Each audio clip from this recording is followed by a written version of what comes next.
მოკლედ მოგესალმებით პირველ რიგში მადლობა მოწვევისთვის. რაც შეეხება თვითმმართველობის არჩევნებს, მაშინ როდესაც ქვეყანაში ნომერ პირველი ოპოზიციური პარტიის სამივე ლიდერი არის ციხეში, 213 დღეა დღეს უკვე პროტესტი არის, უწყვეტი პროტესტი ქვეყნის მთავარ გამზირზე. ქვეყანაში მაშინ როდესაც არის ავტოკრატიული რეჟიმი და ეს ფონი გვაქვს ზოგადად რეპრესიები მიმდინარეობს პრაქტიკულად თვითოეული ოპოზიციონერების მიმართ ჩემთვის წარმოუდგენელია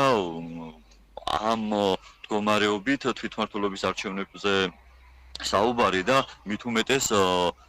მასში მონაწილეობის მიღება. ამიტომ ვფიქრობ, რომ ჩვენ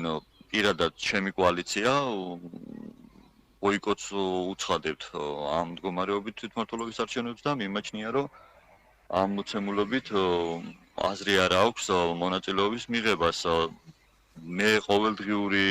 ურთიერთობა მაქვს შოხატაურში ამ მომრჩეველთან და მე ჯერ არ მინახია ოპოზიციურად განწყობილი ამ მომრჩეველი, რომელიც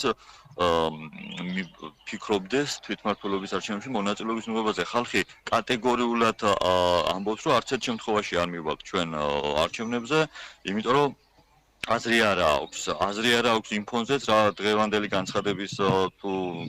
მით უმეტეს დღევანდელი განცხადება რაც ყობახიძემ გააკეთა, რომ არანაირი საერთაშორისო დამკვირვებლები არ იქნება და პრაქტიკულად როგორც გასული ყველა არჩევნები იგივე მდგომარეობით მოწყიდვით, დაშინებით და ყოველგვარი ზეწოლის ფონზე ჩატარება, მე ვფიქრობ, რომ იგივე შედეგი იქნება, რაც წინა არჩევნებზე დადგა